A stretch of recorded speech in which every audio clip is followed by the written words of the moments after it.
What's happening, guys, and welcome back to the channel. And after the disappointment of the first loss of the season on Saturday lunchtime to Manchester City, the tough games still come for Thomas Tuchel and Chelsea. Next up in midweek, Wednesday evening, we take on Juventus in Turin. George, this is definitely our toughest game of the group. Obviously, we started off with a hard-fought 1-0 win against Zenit St. Petersburg. What are your expectations for this game against Juve? Because, yeah, as I said, this is definitely our toughest game in the group. Yeah, I mean, you can look at it two ways. Sometimes it's best to bounce back against another high opposition team because if you can get a win or a decent result against a side like that, particularly away from home, it brings back all that confidence that maybe we lacked in the Manchester City game in the league. We haven't really seen it too many times with Thomas Tuchel having to bounce back from a defeat. We saw it against West Brom at home, and we ended up doing something very spectacular in this very competition. So, look, it's a different competition. We're champions of it, so we should have that confidence to go there and get a result.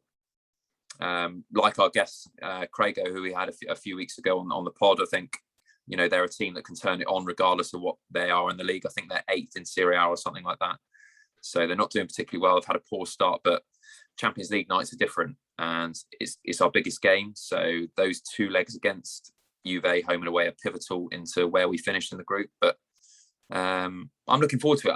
I think personally, it's the best way to bounce back from a big game is to play another big game. Yeah, no, I'd have to agree with that.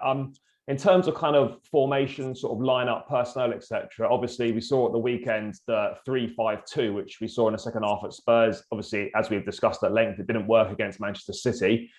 Are you expecting Tuchel to revert back to the 3-4-3? I mean, surely he's not going to go with the 3 in the middle again. No, I think he was very honest in his press conference. Didn't work. So, yeah, we go back to what we know, and be interested to see how. I don't know how bad the Reece James injury is, but it'll be interesting to see if I think he's out for 4 to 6 weeks. I think he's got like an ankle sprain or something. So he's not going to. I don't think he's going to feature against Juve. Right. So then that brings Silva. Azpilicueta gets pushed back out. You would think. I mean, he might change it. We know what Thomas Tuchel's like. He likes to throw in a few curveballs that we were surprised with. Yeah, mate, it's going to be I'm looking forward to it because it's our biggest game of the group. But another defeat, and you start to think, oh God, like we don't want to get into that rut where we start to lose the confidence of what we're doing, because that's the biggest thing. I think we know what we've got, and it's not panic stations, because I think the other teams are quite weak, so we will still get through this group. I'm very confident of that. But Juve away, they can turn it on at any point, so we've got to be wary.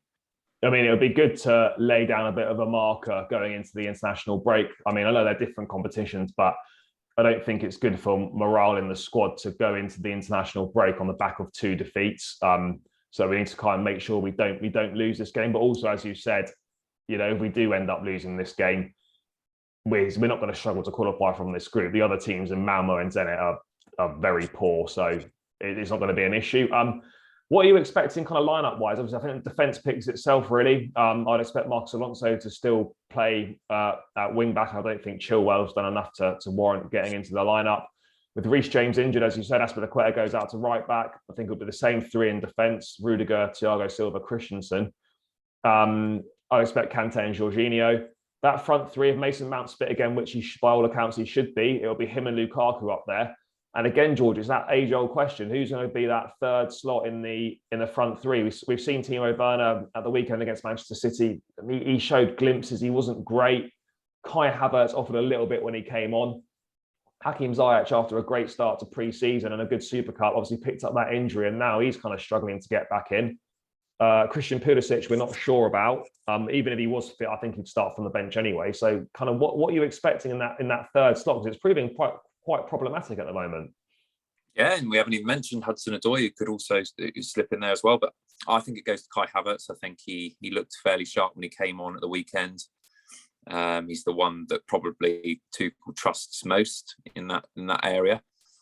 And I would personally like to see Kai Havertz get a bit of a run out against Juve. But there are options there. There are options. You could go for Hudson-Odoi and play more advanced than that fullback role that sometimes Tuchel puts him in. Don't think it'll be Christian Pulisic. I don't think he's more naturally on the left, and we haven't seen enough of him. Maybe Hakim Ziyech. I think like you said, he had such a great pre-season that it's a shame that he picked up that knock. But I'd like to see him being given the nod, perhaps. So I think it's in between those two.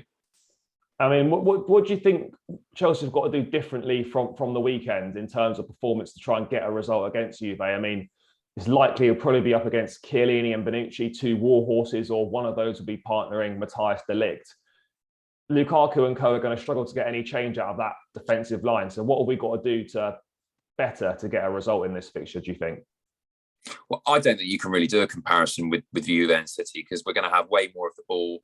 Juve are going to come out and play to win the game because they're at home, and they'll likewise know how important it is to get at least a point in this one, knowing that they've got to play at Stamford Bridge still. So I can't see the comparison. I think City are a bit of a freak when it comes to a side that you have to set out against, because it's almost like damage limitation in a way. So, and look, I don't think Juve particularly, they've lost the Ronaldo factor. I don't particularly think they're that strong.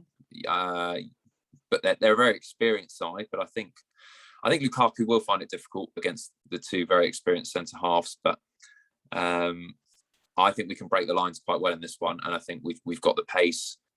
We've got the best defence probably in Europe, I would say, other than maybe Manchester City when they're at their best. So well, you're going to ask me probably for a prediction in a bit, but I think it's a hard one to call just on the back of what we've gone through. But I think it's going to be. I think we could bounce back with a win. Yeah, no, I think we're definitely capable. Also, obviously, Lukaku's 2 years in Inter Milan. He would have played against Bonucci and Chiellini. Obviously, he's not going to know their game inside out, but he will have experience of playing against them. So that could prove quite beneficial. Obviously, a big plus for Chelsea is Paulo Dybala will be missing through injury. Picked up an injury in the weekend's fixture against Sampdoria. So he's going to be missing. So that's a big blow for Juve, particularly with no Ronaldo anymore. It's going to be down to the likes of Moise Kean and Alvaro Morata to the Chelsea old boys try and get the goals from them. Obviously, they got some danger men, George. How wary are we going to have to be of Federico Chiesa? We saw how good a player he is in the Euros. That's going to be someone that Chelsea need to watch very carefully on the night. Yeah, he's one to watch, isn't he? Someone that I would love to see play at Stamford Bridge, to be honest with you. I think a lot of people were after him. He's going to be the main threat. And yeah, mate, we have to be wary. I mean, they're a quality side at home. It's always difficult in Italy, but I think this is a competition where we get that inner confidence, and they'll respect us. So yeah, it's going to be difficult, but I think we can bounce back with a win. I really do. I think, particularly speaking with a lot of Chelsea fans who think we're going to retain the Champions League title, these are the games we have to win. And this competition, for some reason, we've had stranger nights. People didn't think we'd get anything at Real Madrid away. People thought Sevilla was going to be difficult last season, and we managed to actually spank them. So I think the Champions League for Chelsea at the moment is something that we can really take on. Ball with the horns and go for it. So I'm going to go for a Chelsea win in this one. Yeah, I think being so solid as we are defensively, and given the forward players we've got, you've got to fancy us to get a result in most matches. And if we are to lose, I can only see us losing by the odd goal here or there. So yeah, I mean, I think I share your sentiments. I'm gonna go with a Chelsea win as well. I don't think Juve definitely aren't what they used to be. You can definitely get at them. We've got the players to cause them problems, and we're going to want to bounce back from the disappointment of the weekend against Manchester City. So this is a great opportunity to put that one right. So hopefully on Wednesday night we can get the business done and really go into the driving seat in that group. Because the sooner we can wrap up qualification, it means that when we get a bit further into the Premier League and stuff, we can kind of start resting players in the Champions League once the qualification is wrapped up. So I think it's really beneficial to get that done and dusted as soon as possible. But yeah, that's just myself and George's thoughts ahead of the big game in Turin. As always, guys, let us know your thoughts in the comments below. Make sure you smash a like on the video, subscribe to the channel if you're new around here, and we'll catch you in the next one.